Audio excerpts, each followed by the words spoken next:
Right, thank you very much indeed. Welcome back, ladies and gentlemen. It's Magnus Nielsen, Lord Londonstone, and this time I'm in Green Park, and what I propose to do is take you for a walk through Green Park just to show you what Green Park has to offer.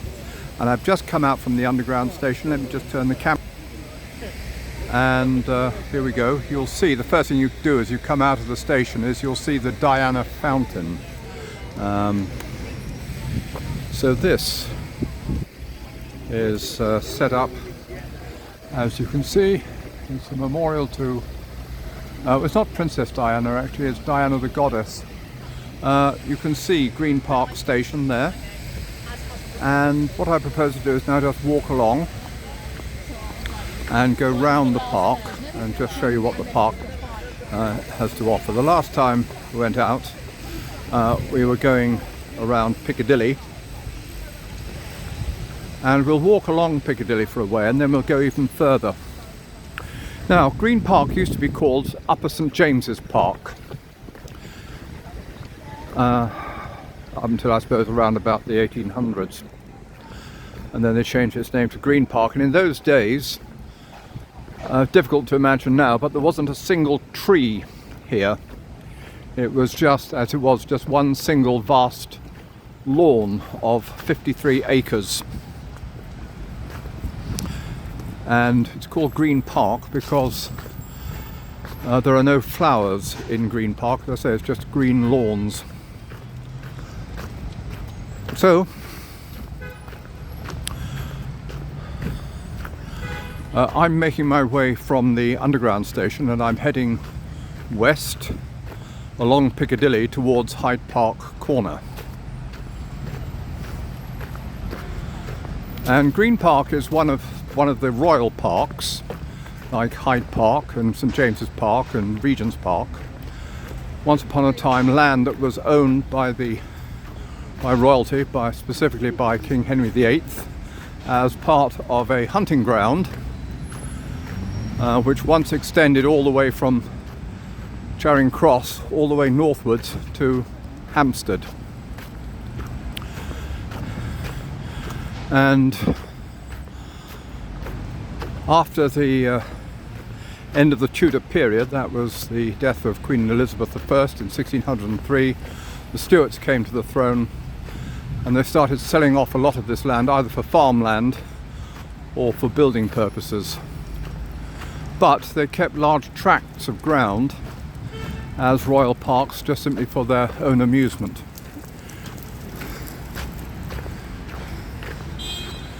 So the original purpose of a park was to keep deer, and for the place where if ever the king got it into his head that he wanted to hunt deer, he could do so. Over here on the right hand side we can see the Devonshire gates. These gates used to stand outside Devonshire House, which is just a bit further up. In fact, the house was pulled down in the early 1920s and it was replaced with the modern Devonshire House, which was built in 1926. But they kept the gates there because they look rather impressive. And indeed, as you can see for yourself, you've got the broad walk that will take you all the way down to the Canada gates and to the Victoria Memorial. But we won't go there just yet. We'll carry on.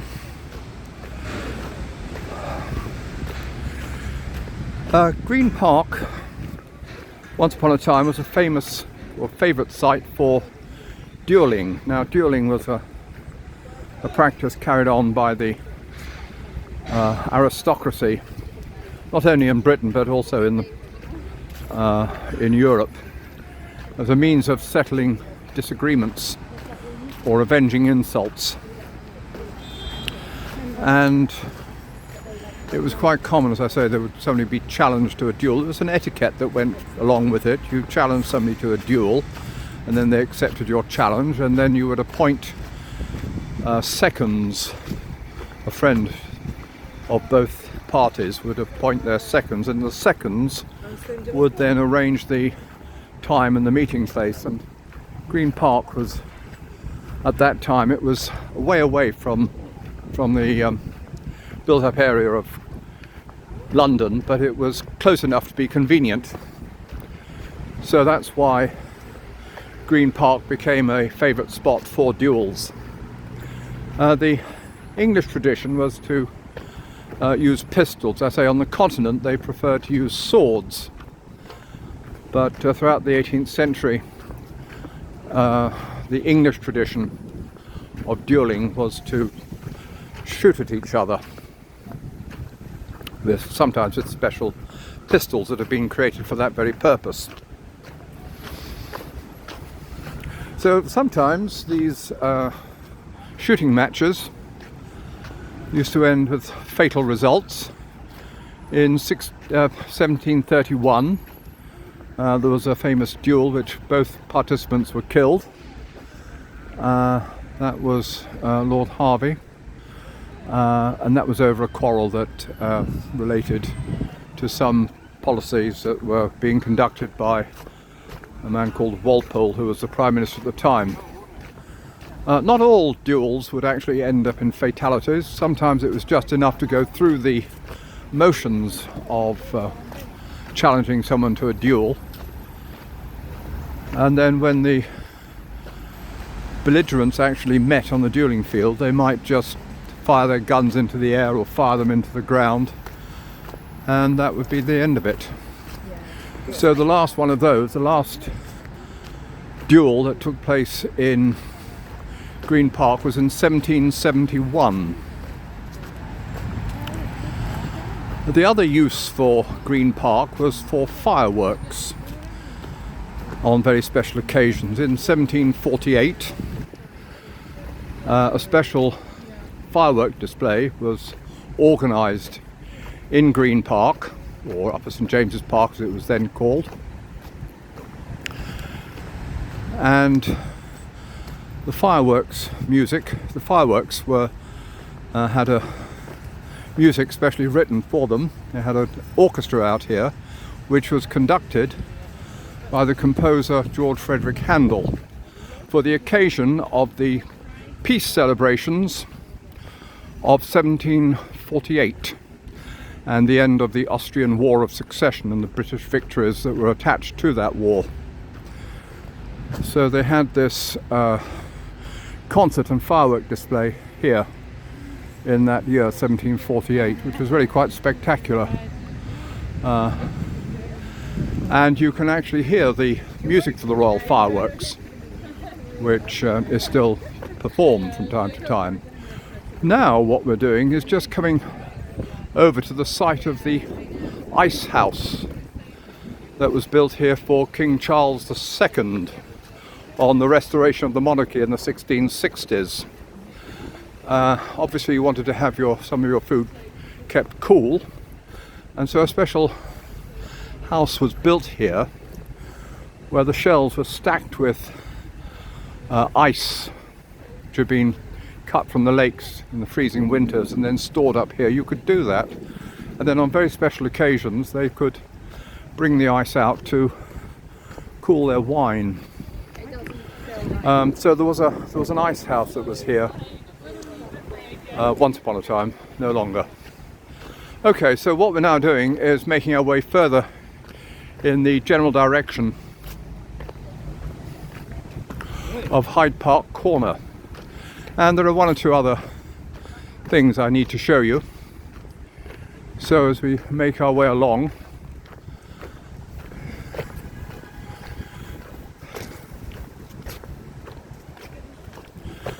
you'll see here up on ahead of it, well, we're taking a sideways view of it now. We're approaching the memorial to Bomber Command, the pilots from the Royal Air Force, but not only the British Royal Air Force, the Canadians and Australians, New Zealanders, Poles even, people from Czechoslovakia who fought against the Nazis in the Second World War, and we'll see that in just a moment. Anyway, this is the monument, and this was opened by Her Majesty the Queen in the year 2010, 2012. Right, let's just see here what it says. Oh, somebody is already reading that, so I won't disturb them. There we have it. Bomber Command, Royal Air Force, strike hard, strike sure. Yeah. This stone was laid by His Royal Highness the Duke of Gloucester on behalf of the Marshal of the Royal Air Force, Sir Michael Beetham. Now let's just have another look and see what information we can glean from here. The Bomber Command Memorial was built to commemorate the sacrifice of the 55,573 airmen who lost their lives serving in Bomber Command during the Second World War. The memorial, which was unveiled on the 28th of June in 2012 in the presence of Her Majesty the Queen, was designed by the architect Liam O'Connor and is made from Portland stone. And you can see the statues. Let's go and see what we can find. Oh yes, those are the statues there. So this is Bomber Command.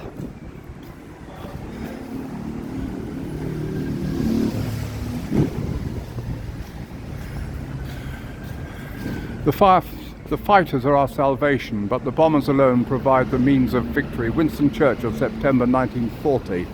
This memorial is dedicated to the 555,573 airmen from the United Kingdom, British Commonwealth and Allied nations who served in RAF Bomber Command and lost their lives in the course of the Second World War. So that is the statue which is dedicated to them. Okay, right, well we'll go around. There's actually other military memorials in this area. The next one I want to show you was opened in the year 2002. That was the 50th anniversary of the accession of Her Majesty the Queen, Queen Elizabeth II. And it commemorates those in the armed services of the British Empire and Commonwealth. That's to say, people from India, Pakistan, Bangladesh, Sri Lanka, and also from Africa and the West Indies. So they're all commemorated here.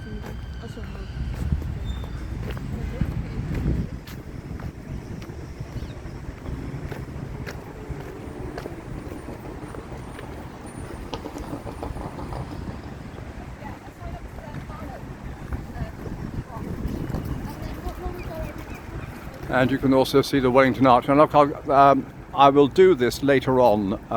That is the Wellington Arch at Hyde Park Corner. That really does involve another video.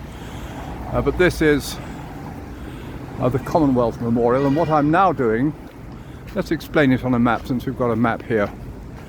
And we can see what it is we're actually working at. What we've done is I've come out from here, and I've made my way along here all the way up to the memorial, and then I'm down here at the moment. What I propose to do is just walk down Constitution Hill towards the palace, and I'll have a look at the Canada Memorial.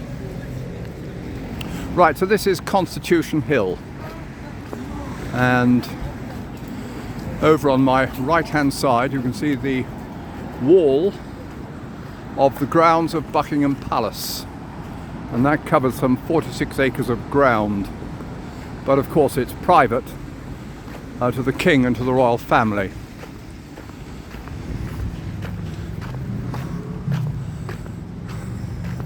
Now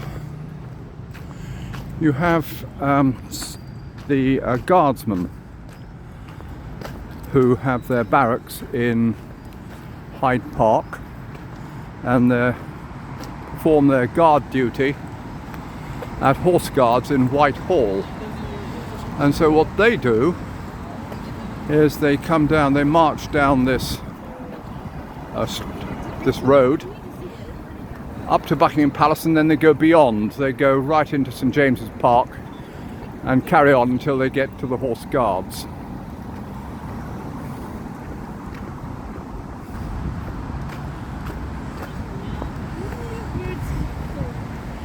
Anyway, this is just to give you some idea of what Green Park looks like. It's shaped rather like a triangle, as I think you may have seen.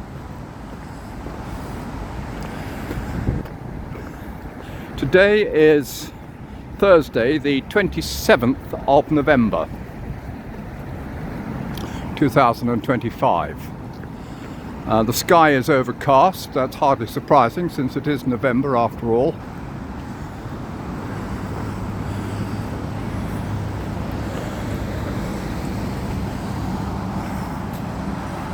Now there's a coach which is heading down in that direction, and strictly speaking they have no reason to be there, or at least they don't normally allow coaches to come down to the palace. But anyway, never mind, he's obviously got himself lost.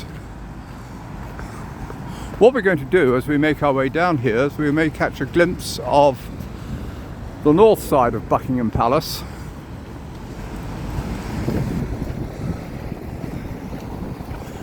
And it was actually on the northern side of the palace that Her late Majesty, Queen Elizabeth II, had a suite of rooms which was dedicated to herself.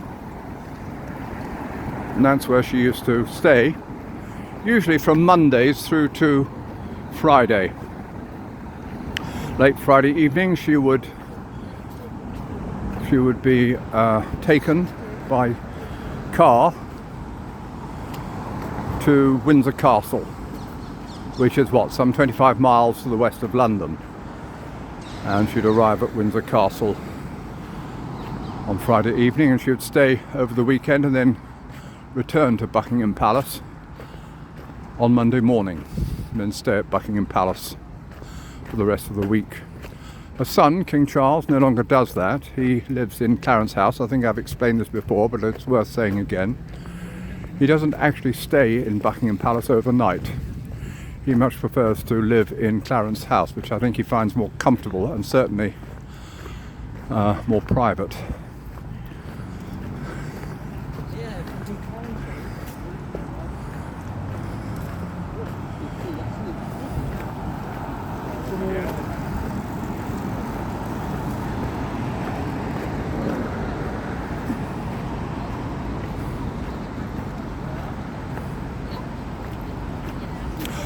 Once upon a time, before the building of Buckingham House, they had the Mulberry Garden in the grounds of Buckingham Palace.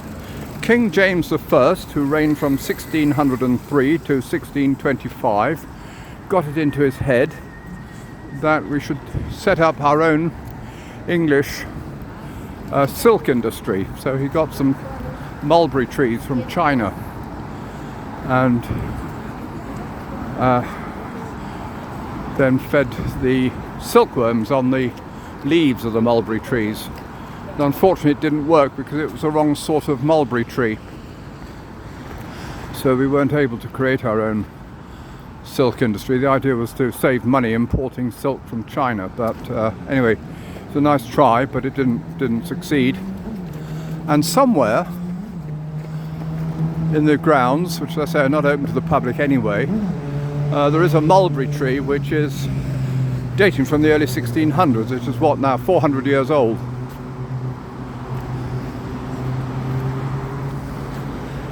So,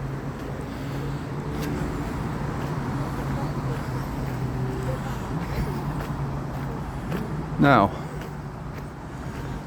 you can just see beginning to emerge over on the right hand side the north side of Buckingham Palace.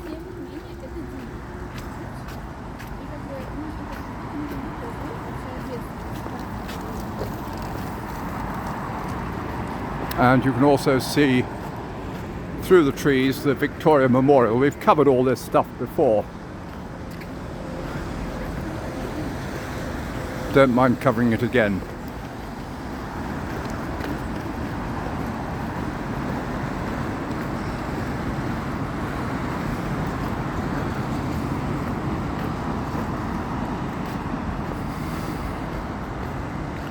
Right, so Buckingham Palace now, at least the frontage of Buckingham Palace is quite clearly in view, and you can that was the part of the palace that was refaced in Portland stone in 1911 for King George V. But this view shows you quite clearly the original palace, which is behind it, has the honey-coloured stone from the city of Bath. It's called Bath stone, and it's a very special limestone which is very heavily infused with iron, so when it's exposed to the atmosphere, the iron in the stone oxidizes and produces this rather wonderful effect. In other words, what happens is the iron in the stone rusts, giving it this rather pleasant honey-coloured appearance. And it's a very high-quality limestone. You see it in many of the other buildings in London, and I'll point it out to you.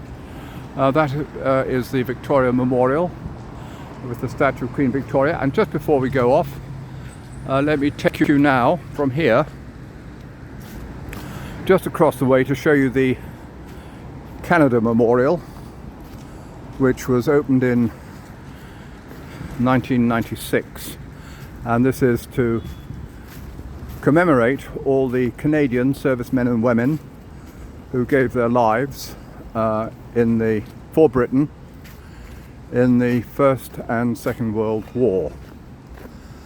And well, here it is. Let's just cross over a bit.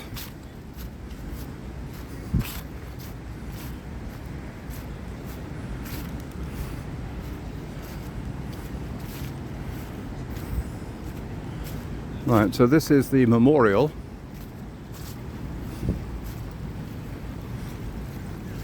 And here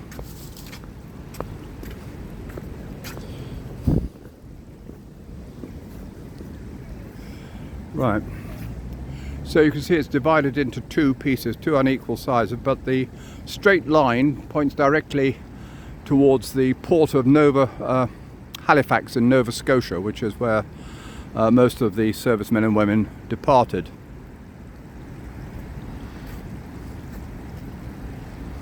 Right, just before we close down, what I propose to do now is just show you give you a view of the palace and the Victoria Memorial Gardens, and then I'll sign out. What time is it now? It's 22 minutes we've been running.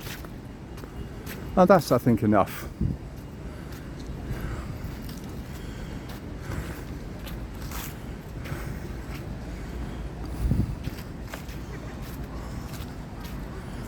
Right, so you can see the palace there on the right.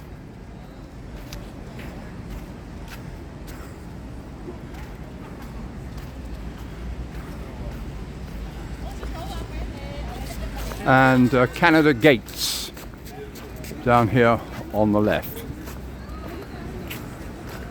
which you've probably seen from my previous videos. So, ladies and gentlemen, there we have it. Thank you very much indeed. I hope you've enjoyed that. I shall carry on doing other videos of parts of London, just to give you a feel of what it's like now to be walking through the streets and open spaces of this city in the present era. And there are plenty of other things to see and do. We've really only covered a very small section, so what I'll be doing is happy to continue our journeys later on. In the meantime, I'll just say cheerio. Thank you very much indeed. Please like, share and subscribe, and leave any comments down below, and then I will know what sort of things you like and what you dislike, and I'll give you some idea of the sort of things you want to see. It's always useful information. Okay, so thank you very much indeed, ladies and gentlemen. Bye bye for now. See you soon.